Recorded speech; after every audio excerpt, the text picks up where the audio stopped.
జనగామ జిల్లా ప్రధాన వార్తలను పరిశీలించినట్లయితే రౌనాదపల్లి మండల కేంద్రంలో మాజీ ఉప ముఖ్యమంత్రి తాటికొండ రాజయ్య మీడియా సమావేశం నిర్వహించారు.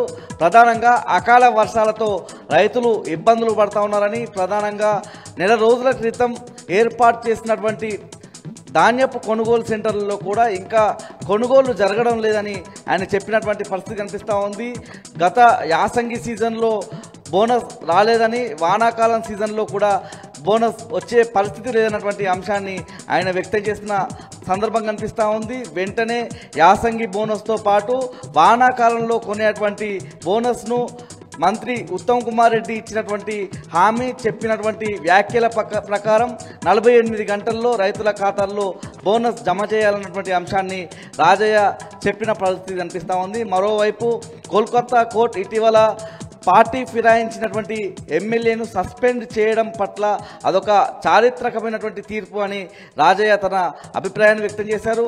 మరోవైపు రాష్ట్రంలో 10 మంది ఎమ్మెల్యేలు కాంగ్రెస్ కండువా కప్పుకొని అభివృద్ధి కోసమే సీఎం రేవంత్ రెడ్డి దగ్గరికి వెళ్ళాము, మేము పార్టీ మారలేదు, బీఆర్ఎస్లోనే కొనసాగుతున్నామని చెప్తా ఉన్నారని. అయితే కాంగ్రెస్ పార్టీ ప్రజా వ్యతిరేక విధానాల మీద వీళ్ళంతా కూడా, ఎవరైతే 10 మంది పార్టీ ఫిరాయించిన ఎమ్మెల్యేలంతా కూడా పోరాడాలని ఈ సందర్భంగా రాజయ్య చెప్పారు.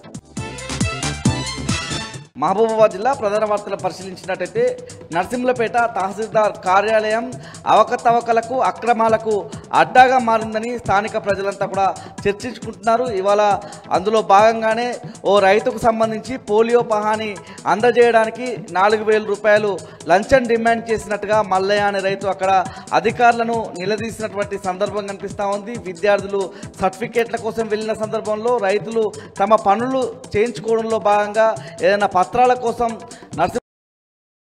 వెళ్తే డబ్బులు డిమాండ్ చేస్తున్నారని మల్లయ్య ఆరోపించారు. తన పనికి సంబంధించి 4,000 రూపాయలు అడిగితే ఇవ్వకపోవడంతో తనకు సంబంధించినటువంటి పోలియో పహానీలు జిరాక్స్ తీసి ఇచ్చి మళ్ళీ వెనక్కి తీసుకున్నారని ఆ రైతు ఆరోపించినటువంటి సందర్భం కనిపిస్తూ ఉంది. ఈ అంశాన్ని స్థానిక తహసీల్దార్ దృష్టికి కూడా ఆ రైతు తీసుకువెళ్లారు. మహబూబాబాద్ జిల్లా నుంచి మరో వార్త పరిశీలించినట్టయితే కేసముద్రం మండలం కాట్రపల్లిలోని ఓ క్వారీలో ప్రమాదం చోటు చేసుకుంది.